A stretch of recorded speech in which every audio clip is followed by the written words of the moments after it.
Salut les geeks lumineux, une nouvelle vidéo. Je sais que je vous avais manqué, hein, ouais. Une nouvelle vidéo pour vous parler d'une caméra, que j'ai un peu zappée. Je l'ai pas un peu zappée, je vais raconter une histoire.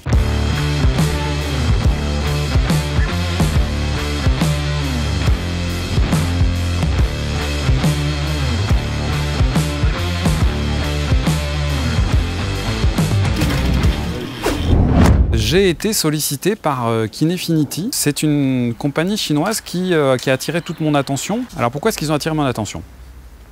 Tout simplement parce que je trouve qu'il y a des vraies démarches de qualité et il y a une vraie volonté de service, ce qui est plutôt rare.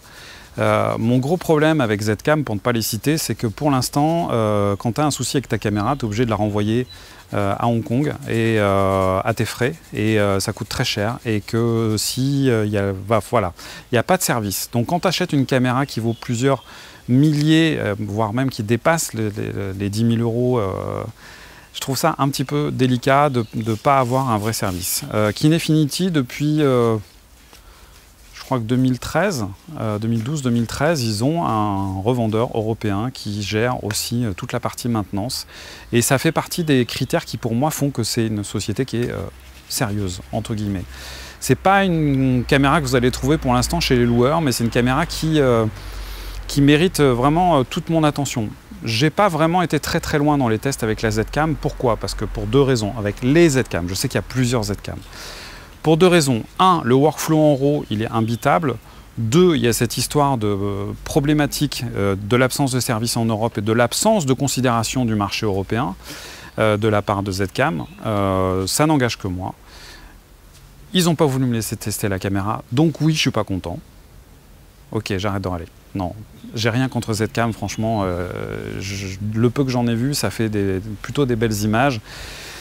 Mais à choisir entre ces deux constructeurs chinois qui font vraiment parler d'eux, je préfère largement, mais alors vraiment largement, Kinefinity. Qu'est-ce qui m'a plu dans la Mavo LF, dans la Terra 4K que j'ai testé déjà il y a 2 ans?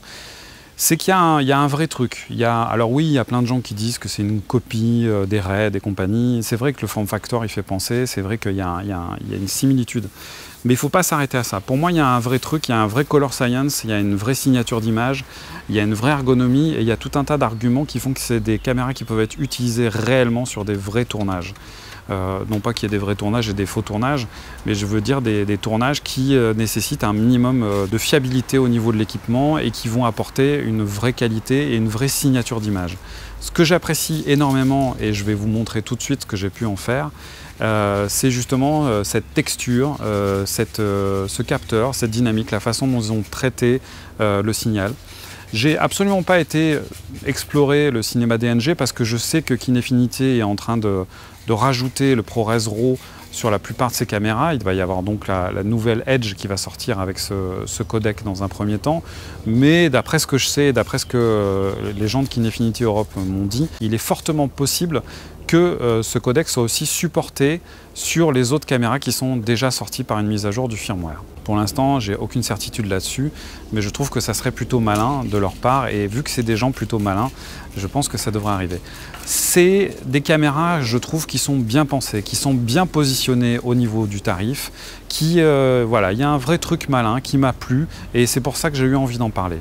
Pourquoi j'en ai pas parlé avant? Tout simplement parce qu'il y a 6-7 ans, peut-être même plus, j'ai été sollicité par Kinefinity pour tester à l'époque la Kine RAW Mini. L'ergonomie était loin d'être ce qu'on a aujourd'hui sur la Terra et sur les deux Mavo. Je rappelle qu'il y a donc 3 caméras pour l'instant.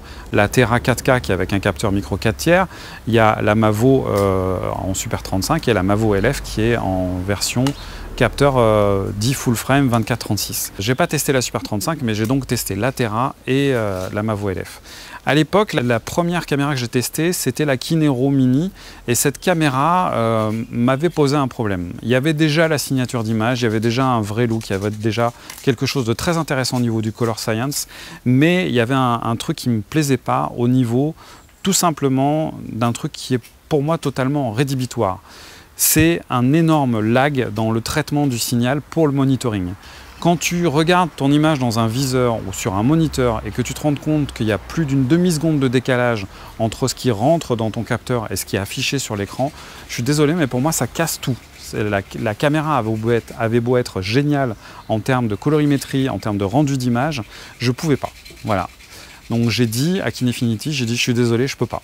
Ils m'ont d'abord expliqué que c'était un problème hardware et qu'ils n'allaient pas pouvoir faire grand-chose, ce qui était très embêtant parce que vraiment j'avais un attachement à la qualité d'image que je voyais qui sortait de ces caméras. Quelques années après, ils sortent la Terra, ils sortent la Mavo LF, et là je reteste la Terra et là, bing boum, encore le même problème de un délai incroyable entre ce qui rentre dans le capteur et ce qui est affiché sur l'écran. Pour moi, c'est gênant. Pourquoi? Je fais des interviews, je fais de la captation de spectacle, je fais du clip, des fois je fais des captations de danse, et si on n'a pas la sensation d'avoir l'image, je suis OK pour qu'il y ait un petit peu de délai, c'est normal, le traitement du signal, ça mange une image, 2 images, 3 images peut-être, voilà. La moyenne c'est 2,5, hein, on va dire. Mais là, on était à vraiment une demi-seconde. Il y en a que ça n'a pas gêné, ils ont vendu des caméras, mais ils sont engagés à réfléchir. Et donc sur la Terra et sur ces nouveaux modèles, ils ont trouvé une parade, ils ont trouvé un système qui permet aujourd'hui d'avoir un minimum de latence sur ce qui se passe, ce qui rentre dans la caméra et ce qui est affiché dans le viseur et sur le moniteur. Je ne vais pas revenir sur les spécificités techniques de ces caméras. Je vous invite à aller visiter le site de Kinefinity. Je vous invite à aller voir les différentes reviews qui ont été faites. Je vous invite aussi à aller voir le travail de Philippe Blum, copain Philippe Blum, qui a fait une vidéo que je trouve vraiment très belle et qui montre toute la finesse et toute la richesse de la colorimétrie de ces caméras. Grosso modo, elles ont un petit peu toutes le même look. Vous voyez que c'est une caméra qui reste très compacte, un petit peu à la manière des modules DSMC2 de chez Red, n'est-ce pas? Là, j'ai réussi à en faire un truc encore plus compact grâce à cette batterie de chez FX Lyon, Nano One, qui est une petite batterie que j'adore, qui sert à la fois de powerbank, c'est une des plus petites batteries Veloc du marché, dont je vous ai déjà parlé, et qui est vraiment super cool. Et là, donc j'ai monté un de mes objectifs chouchou, qui est un 55 mm f1.8 de chez Pentax, des années bissextiles, le fameux Super Takumar, qui est réputé dans le monde entier pour avoir un revêtement radioactif, et ce qui donne cette teinte jaune à la lentille. C'est voilà, c'est tout petit, c'est compact, c'est mignon. Ce grand écran, je trouve que c'est vraiment super intéressant. C'est un ensemble qui a une ergonomie, je trouve, qui est vraiment au top, quoi. C'est léger, c'est compact, c'est malin. Donc là, vous pouvez voir qu'il y a le module ici qui s'appelle KineBack W, qui va proposer des entrées-sorties SDI, qui va proposer aussi des prises LEMO pour avoir la synchro, le timecode et tout ça. Bien entendu, vous conservez quand même tout un tas de connectiques un petit peu plus amateur entre guillemets, à savoir du mini jack et du HDMI. La poignée sur le côté qui permet de mettre une batterie NPF à l'intérieur, qui permet d'avoir encore plus de compacité. Le truc qui est génial sur ces caméras, c'est que en fait on utilise des SSD qui sont des SSD standards. Donc là c'est un KineMac de 500 Go. Mais vous pouvez utiliser des SSD, et voilà, il y a toutes les préconisations sur le site des formats de SSD qui sont supportés. Au niveau des codecs, il y en a plein, il y a du ProRes en interne jusqu'au 444. Et il y a pour l'instant du cinéma DNG. J'attends bien entendu la mise à jour ProRes RAW qui pour moi va encore ouvrir un champ des possibles assez extraordinaire. Au niveau de l'ergonomie logicielle, je trouve que c'est assez simple, c'est très bien foutu. On peut naviguer de façon très intuitive dans les menus. Néanmoins, il y a un petit bémol, un petit truc qui m'agace un petit peu, c'est que la sélection avec leur système de roues qui permet de passer d'un réglage à l'autre, en fait, parfois c'est un peu trop sensible, donc on a tendance à cliquer quand on a fait la mauvaise sélection, ce qui n'est pas toujours très pratique. Je vous emmène tout de suite pour voir ce que j'ai pu en faire avec Géraldine Rivière, qui est une comédienne extraordinaire, qui a un look incroyable et qui s'est prêtée au jeu de faire quelques essais avec moi, pas très loin d'ici, sur les rives du Lez.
Petite surprise, cette caméra, j'ai pu la tester pendant un petit moment et j'ai envoyé ni plus ni moins mes rushs parce que ça l'intéressait beaucoup à l'ami Adelin, Adelin qui a fait l'étalonnage des images que vous venez de voir. Salut à tous les geeks lumineux, j'espère que vous allez bien. Je vais parler un peu fort parce que comme vous l'entendez, il y a les cigales, on est bien dans le sud. J'ai eu la chance d'étalonner le film d'Emmanuel Pampuri avec donc cette Mavo LF et franchement c'était une super belle surprise. Comme vous avez pu voir, c'est un film avec pas mal d'extérieur, il y a pas mal de lumière, c'est un film vraiment très lumineux. Le premier truc qui m'a impressionné avec cette caméra, c'est sa dynamique. Voilà, donc c'est vraiment une dynamique exceptionnelle. J'ai retrouvé vraiment le même genre de dynamique que je peux retrouver, les mêmes sensations d'étalonnage que je peux retrouver quand j'étalonne par exemple des rushs qui viennent d'une Arri ou d'une Red dans leurs logs respectifs. Ces deux caméras sont très utilisées dans l'industrie, notamment parce qu'elles ont un workflow de post-production qui est assez exceptionnel, la Red et l'Alexa. Et concrètement, sur cette Mavo, franchement, je suis désolé, mais là en ProRes, c'était absolument fabuleux à étalonner. On a une très bonne dynamic range, une bonne réponse de signal dans les hautes lumières principalement. Il y avait des rushs qui étaient surexposés, d'autres un petit peu plus sous-exposés et c'était vraiment super bien à ajuster. Franchement, ça marche tout seul.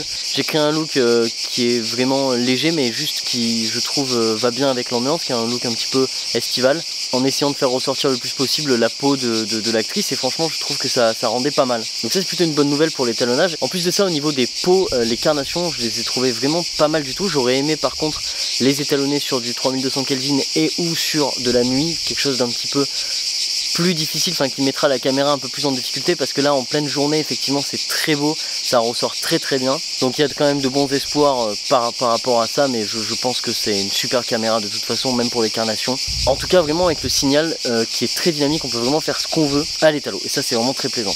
Côté texture c'est vraiment pas mal, on n'est pas comme par exemple chez Red sur la Gemini ou les DSM-C2 de chez Red qui sont quand même relativement sharp, qui ont à mes yeux besoin d'être constamment diffusées malgré tout parce qu'elles sont quand même très sharp, très acerbées.